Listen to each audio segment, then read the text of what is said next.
dari sudut pandang manusia, siapa saya dibanding Pak Philip Mantova? Saya nggak level, saya harus akui itu. Ya, dari sudut apa? Pendukung di media sosial apa? Aduh, saya tidak bisa menyaingi Pak Philip Mantova, kan begitu. Jadi bisa saja orang bilang, lu iri itu segala macam. Nah, itu saya takutkan di situ ya. Jadi minta maaf Pak, mungkin kalau ada video atau apa, mungkin ya, kalau ini hanya tanya begini, saya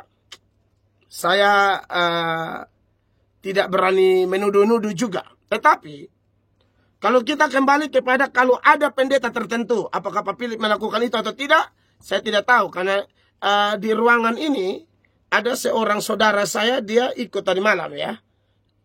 Bro, menurut bro tadi malam memang Pak Philip ajar. Tidak diajarkan, tapi dia berdoa. Dia bilang kalau ada yang mau rindu, mau punya bahasa roh, dia bantu doakan. Tidak ajarkan. Oke. Ya, ini kakak, jangan minta maaf kakak ya, saya tidak pembela siapapun, tapi saya harus berhati-hati. Ini ada orang yang bilang, di sini Pak, di studio ada yang ikut KKR tadi malam. Ada teman saya di sini, salah satu penyiar nanti di SKFM yang mereka hadir, dan mereka bilang tidak diajarkan, dia hanya bilang mendoakan, begitu ya. Ya sudah, ini ada beda informasi nih. Dari itu, maka saya tidak akan beri tanggapan ke sana. Tetapi, Bapak, andai kata ada pendeta ajarkan bahasa roh, jelas itu tidak dibenarkan. Ya, kalau ada pendeta siapapun ajar bahasa roh, ayo tiru-tiru, itu tidak dibenarkan. Bahasa roh tidak bisa diajarkan.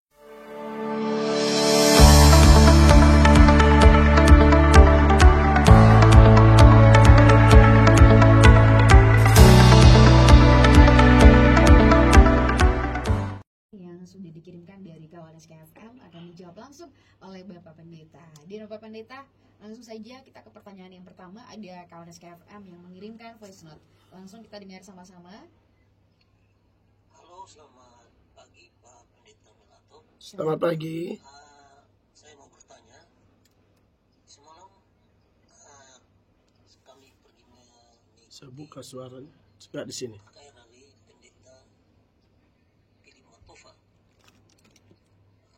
Dia mengajarkan bahasa roh, mengajarkan kepada jemaat yang mengikuti KKR-nya, dan banyak yang menangis kesurupan, gemetar, ada yang terjatuh dan pingsan. Mohon penjelasan Pak Pendeta, karena yang diajarkan oleh Pendeta Philip Mantova adalah bahasa rohnya bala, seles-meles, dan dia terus mengatakan menerima Roh Kudus. Dia yang mencurahkan Roh Kudus kepada jemaatnya. Tolong pencerahan dari Pak Pendeta, apakah ini ajaran benar atau tidak? Terima kasih.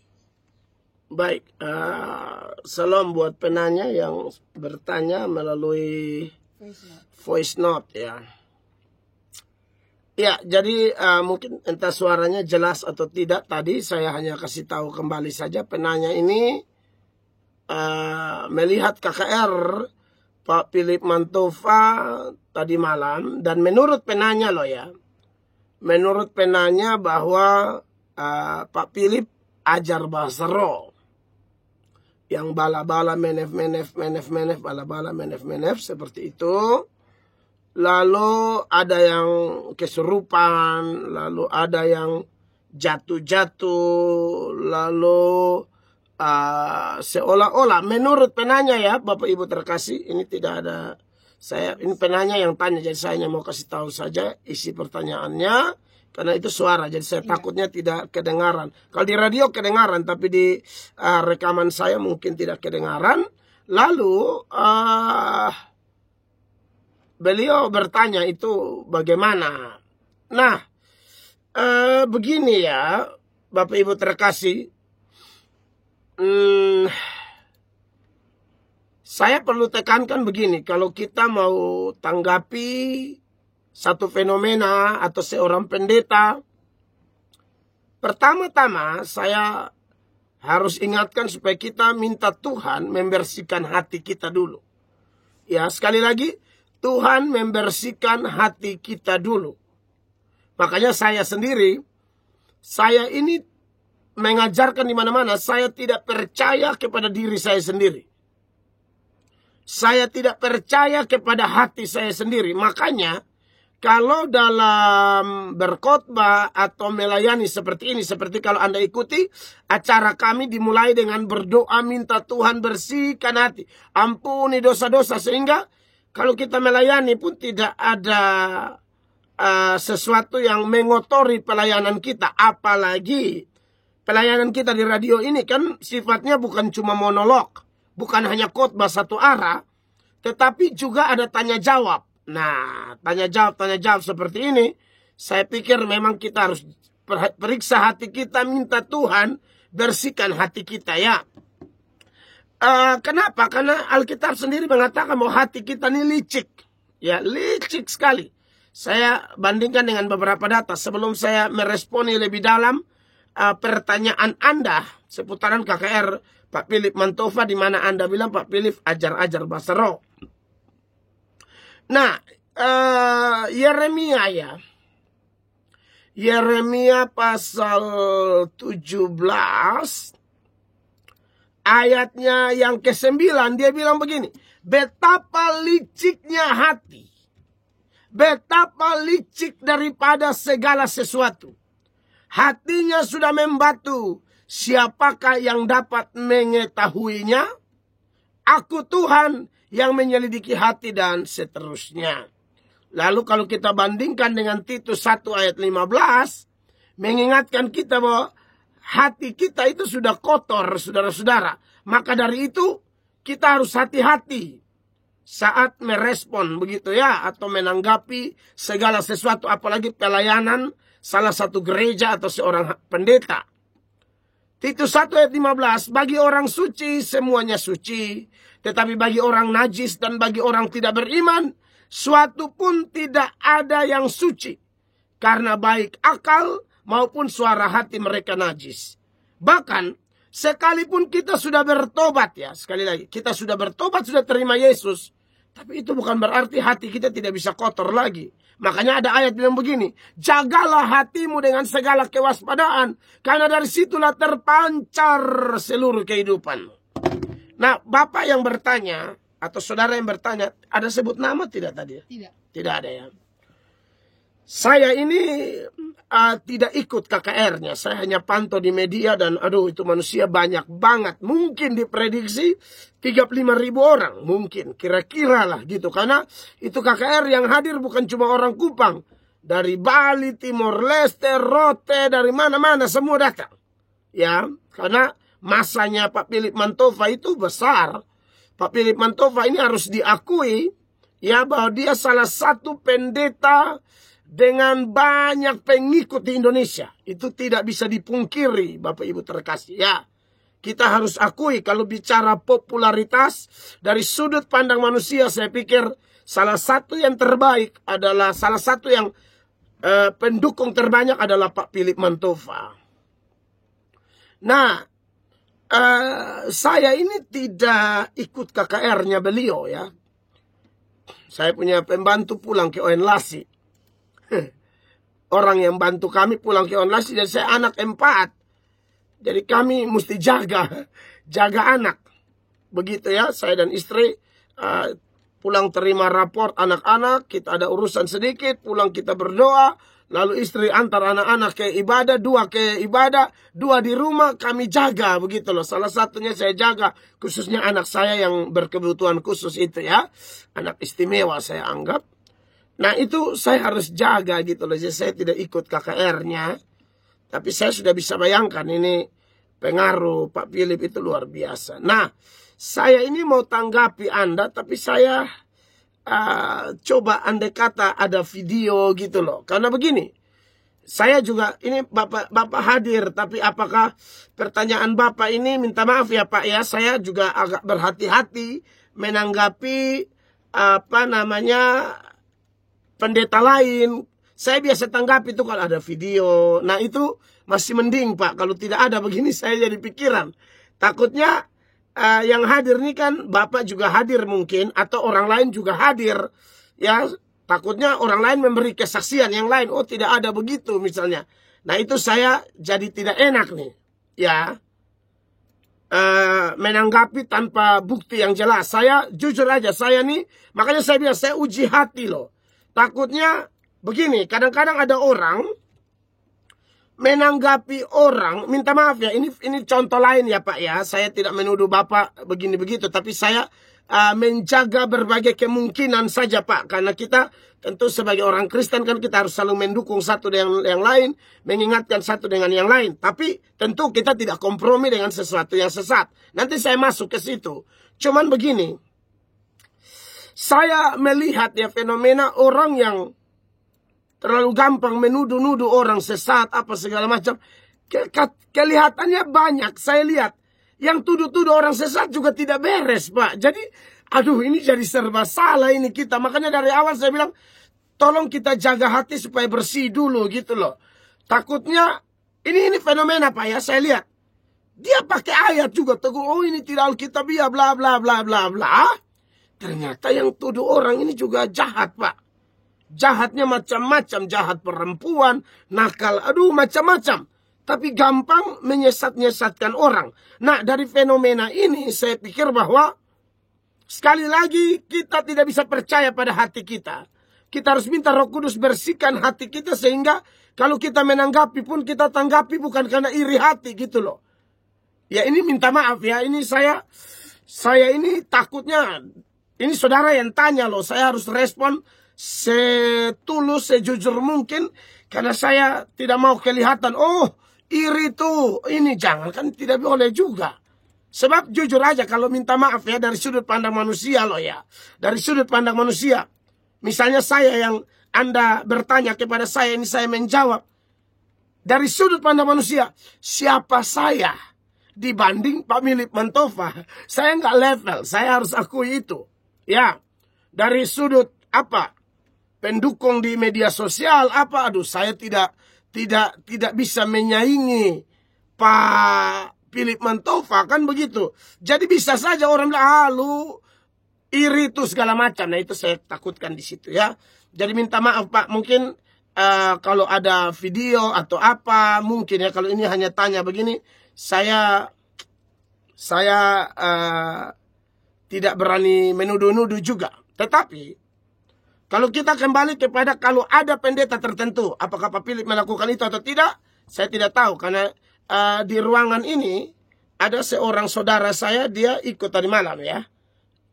Bro, menurut bro tadi malam memang Pak Philip ajar. Tidak diajarkan, tapi dia berdoa. Dia bilang kalau ada yang mau rindu, mau punya bahasa roh, dia bantu doakan. Tidak ajarkan. Tidak diajarkan. Oke.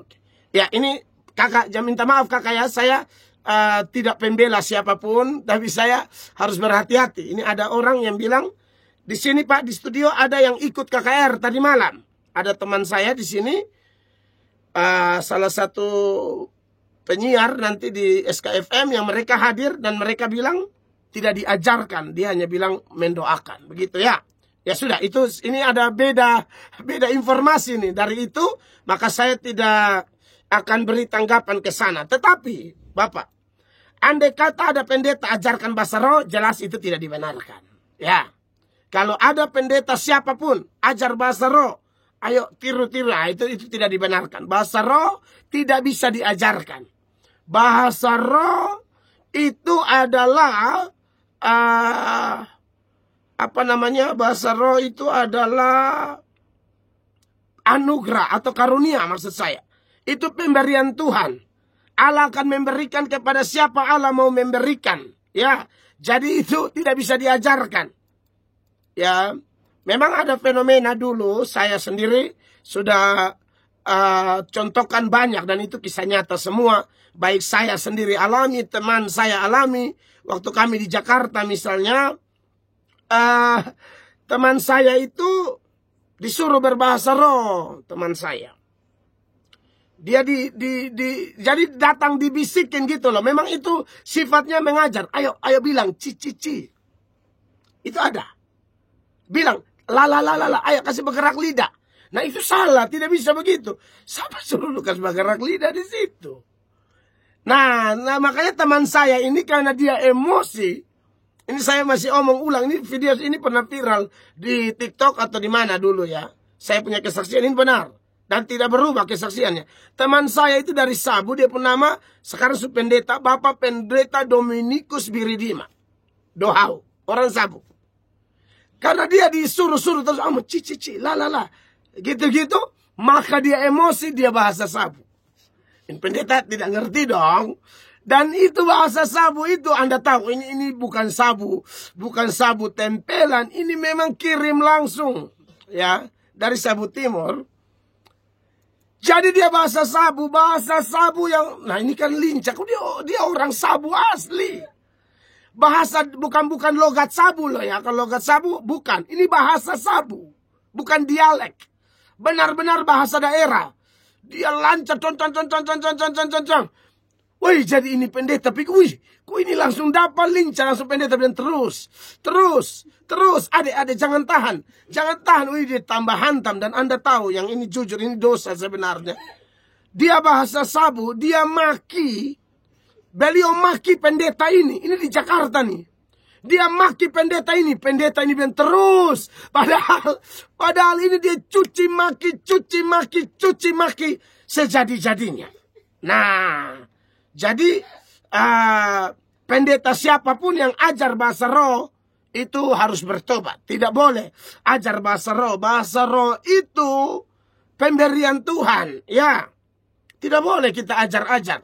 Nah, saya dalam hal ini tidak bisa mengatakan Pak Philip Mantova. Karena Bapak, minta maaf Bapak tanya dengan kasus bilang Pak Philip ajar. Tahu-tahu ada teman saya yang ikut di sini. Saya tidak ikut loh saudara, jadi saya tidak bisa mendengar satu orang saja. Teman saya bilang tidak ada ajaran, dia tidak ajar. Ya, begitu. Oke, jadi kalau mengajar Pak, itu tidak bisa, tidak boleh. Kalau sampai ajar tidak boleh, ya. Yang berikut, bro, minta maaf, bro juga ikut. Memang ada yang begini, ada histeris begitu. Histeris, lalu jatuh-jatuh. Oh, berarti cocok dengan yang pertanyaan ya. Oke, kalau soal ada yang histeris, atau istilah kita di kalangan pelayan-pelayan biasa bilang manifestasi. Ya, ada manifestasi tangan gemetar-gemetar begitu ada bro ya. Oh, kalau ini cocok Pak. Minta maaf, ini saya tanpa sengaja, ini memang adik saya ini beliau calon penyiar di sini yang selalu ikut, betul ya Kaningsi ya? Iya. Beliau ikut untuk belajar menyiar karena punya talenta di situ. Dan dia hadir tadi malam. Jadi ini saya memberi tanggapan. Saya takut sekarang. Saya ini terkenal sebagai yang suka menanggapi orang. Tapi saya lebih enak tuh kalau ada video, ada bukti. Itu lebih leluasa. Itu pun kita berdoa dulu supaya hati kita diuji. Jangan sampai takutnya iri hati gitu loh. Aduh, saya jujur aja, saya sangat berhati-hati. Saya tidak akan kompromi dengan sesuatu yang bertentangan dengan firman Allah. Tapi tentu banyak faktor lain yang harus kita pikirkan. Nah, berkaitan dengan gemetar, jatuh-jatuh, atau manifestasi, teriak-teriak. Oke. Saya perlu memberi tanggapan ini ya. Nah, ini memang saya pikir butuh kehati-hatian saja. Sekali lagi, saya tidak tanggapi asal tanggapi ya. Butuh kehati-hatian begini. Saya pernah mengajarkan ini di mana-mana. Bahkan mungkin ada di YouTube saya masih ada banyak. Kita harus hati-hati dengan istilah manifestasi-manifestasi seperti itu. Kenapa? Kenapa kita harus berhati-hati? Yang pertama, Alkitab memberi keterangan kalau ada orang tergoncang-goncang, ya, terbanting-banting, apalagi teriak-teriak. Itu ada ayat-ayat yang secara eksplisit menceritakan bahwa itu pekerjaan setan. Dari mana kita tahu? Mari kita periksa Alkitab. Markus 1 ayat 26 misalnya. Ya, ini supaya saya tidak omong asal bunyi ya. Markus 1 ayat 26 mengatakan, roh jahat itu menggoncang-goncang orang itu, dan sambil menjerit dengan suara nyaring, ia keluar daripadanya. Jadi, kalau orang tergoncang-goncang, menjerit, berteriak, menurut ayat ini, itu fenomena pekerjaan atau manifestasi ketika setan di dalam diri orang itu menggoncang orang itu. Maka menurut saya, teman-teman, saya sering nih doa kasih orang begini. Saya sering banyak, di mana-mana KKR saya juga masih ada yang begini nih. Tapi saya langsung sertai dengan keterangan. Sehingga jangan sampai kita menilai Roh Kudus padahal roh jahat. Nah, di situ saya pikir kita harus jujur ya. Ingat, ini data kitab sucinya jelas. Kita bandingkan lagi dengan ayat lain. Markus lagi ya, pasal 9 ayat 20. Dikatakan begini. Lalu mereka membawanya kepadanya. Ini seorang anak yang sedang sakit. Lalu dibawa kepada Tuhan Yesus. Waktu roh itu, setan. Roh itu, ini bukan Roh Kudus. Waktu roh itu melihat Yesus. Perhatikan. Anak itu segera digoncang-goncangnya. Siapa yang goncang-goncang? Setan. Anak itu segera digoncang-goncangnya. Lalu apa yang terjadi? Dan anak itu terpelanting. Tabanting. Kalau kami di entertainment tabanting. Terpelanting ke tanah. Apakah cukup dia goncang dan tabanting? Tidak. Dan terguling-guling. Nah, ini tolong saya jaga hati. Saya pakai firman. Saya tidak sembarang menghakimi. Ya. Goncang-goncang, tabanting-tabanting, dan terguling-guling. Dari data-data ini, dan masih banyak data lain, saya munculkan 2 data itu saja. Markus 1 ayat 26 dan Markus 9 ayat 20. Apa yang terjadi? Goncang-goncang, teriak-teriak, tabanting-tabanting, taguling-taguling. Oke. Siapa yang buat itu? Setan. Nah, jadi kalau saya mengalami pelayanan seperti ini, saya tidak akan bilang Roh Kudus. Dalam KKR yang saya lakukan pun masih terjadi yang begini. Saya tidak bilang, oh itu Roh Kudus masuk. Aduh, kita tolong kasih tunjuk satu ayat, Roh Kudus banting orang. Coba kasih tunjuk ayat di Alkitab, Roh Kudus guling-guling orang. Ya. Saya belum ketemu. Kalau Anda ketemu, Anda kasih tunjuk dulu, supaya kita beda itu data. Karena begini, sesat tidaknya seseorang itu adalah dia mengerti firman atau tidak. Uji segala sesuatu pakai firman. Saudara, periksa tuh Matius 22 ayat 29. Yesus bilang apa? Kamu sesat karena tidak mengerti kitab suci. Nah, makanya saya bilang, uji dong. Sekali lagi, saya KKR di dalam negeri, luar negeri masih alami itu. Saya misalnya KKR di Malaysia itu juga ribuan orang. Jadi saya kan seperti biasa, saya turun dan doakan orang. Karena orang menyerahkan diri, ada yang bawa sakit penyakit. Itu ada yang saya baru pegang di kepala langsung teriak.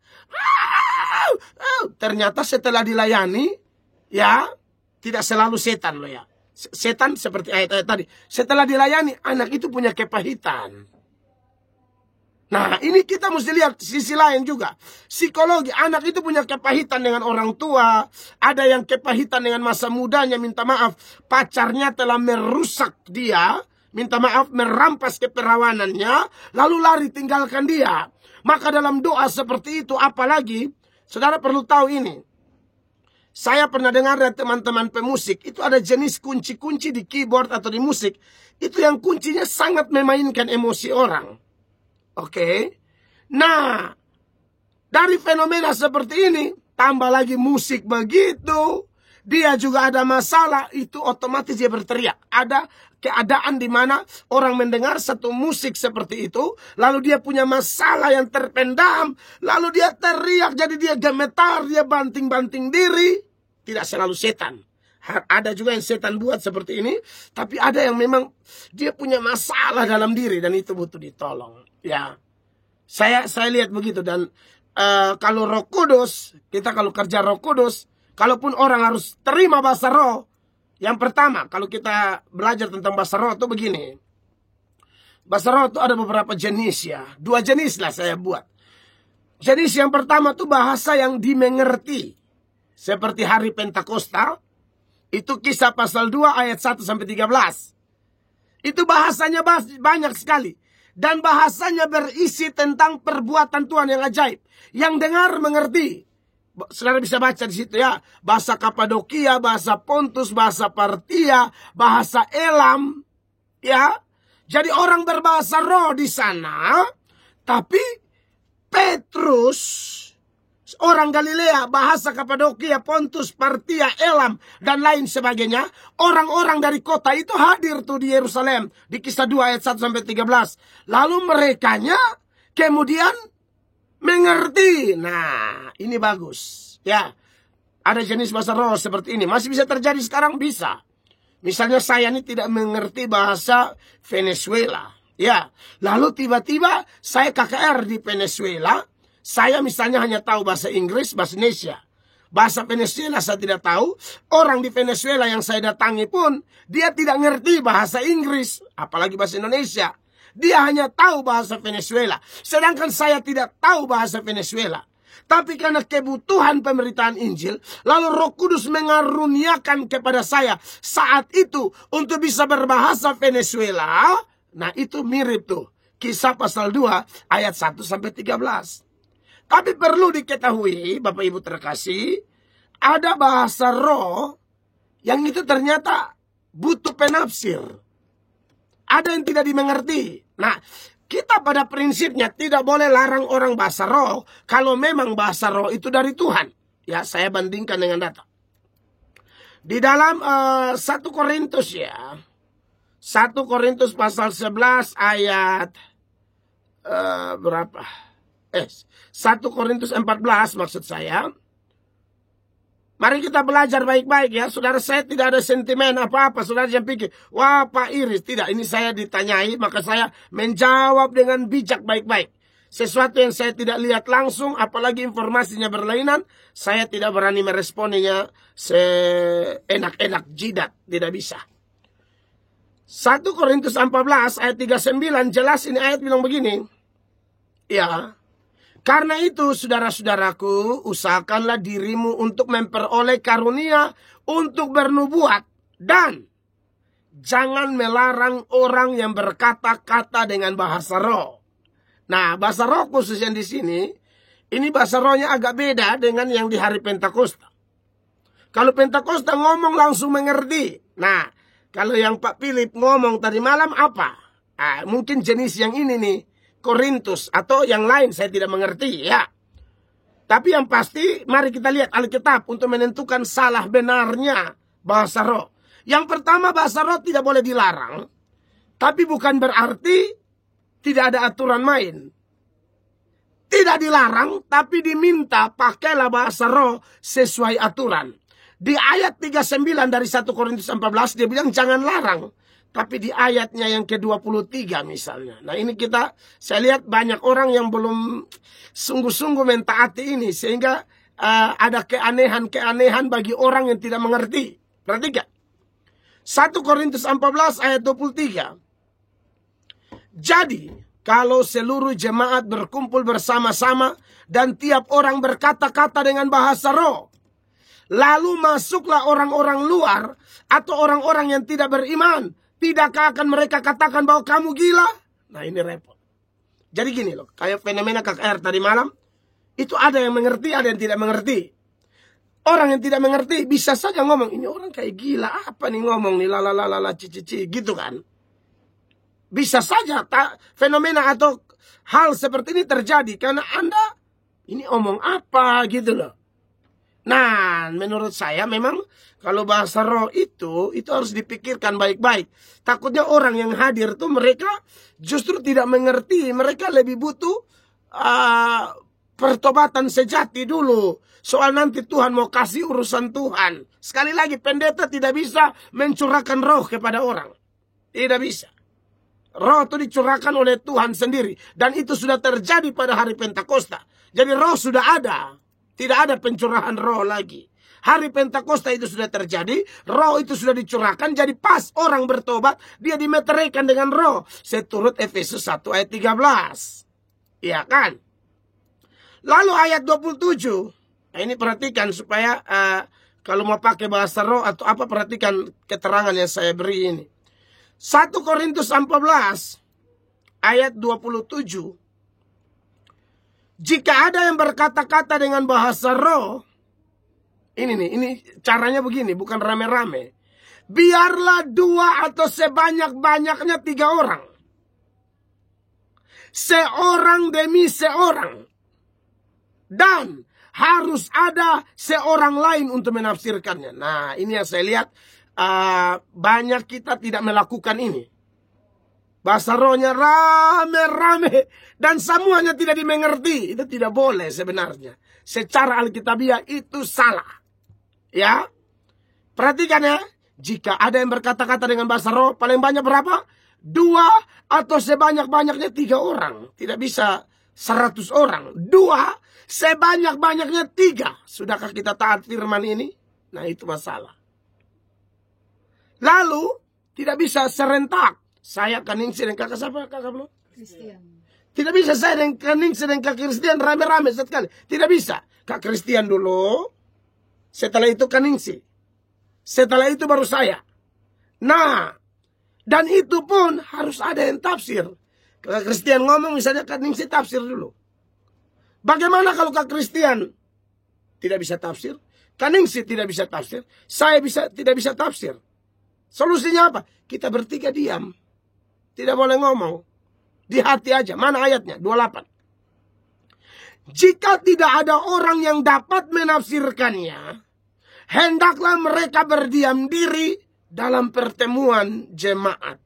Dan hanya boleh berkata-kata kepada dirinya sendiri dan kepada Allah. Nah, ini yang perlu kita pahami secara Alkitab ya. Jadi bahasa roh rame-rame itu tidak dibenarkan. Sekalipun itu bahasa roh yang benar. Ya. Apalagi yang tidak benar. Ya, itu tidak boleh itu. Ya. Makanya saya belum dapat satu contoh bahasa roh yang benar tuh. Saya belum tahu seperti apa. Belum ada riset. Belum ada upaya penyelidikan. Karena bagaimanapun kalau firman Allah saja bisa dibukakan seperti itu. Saya pikir bisa jadi. Orang bisa menyelidiki itu. Satu kali ada orang bahasa roh, orang rekam. Katanya bahasa roh. Lalu mereka coba. Ada fenomena mereka cari semua bahasa di dunia. Tidak ada yang sama dengan itu. Tapi ada yang sama. Setelah diuji ternyata itu artinya maki-maki Tuhan. Ada lagi yang mirip mantra-mantra orang-orang suku-suku di Afrika saat menyembah berhala. Nah, menurut saya dari fenomena ini ditambah lagi ada data Alkitab. Saya pikir gereja harus berhati-hati dalam urusan bahasa roh supaya jangan sampai kita bukannya dipimpin roh, tahu-tahu dipimpin oleh yang lain. Begitu, ya. Jadi sekali lagi buat pertanyaan saudara soal Pak Philip ajar, ternyata Pak Christian juga hadir. Dia bilang tidak ada upaya mengajar di sana menurut Pak Christian. Tapi kalau ada yang ajar sudah saya jawab itu tidak dibenarkan.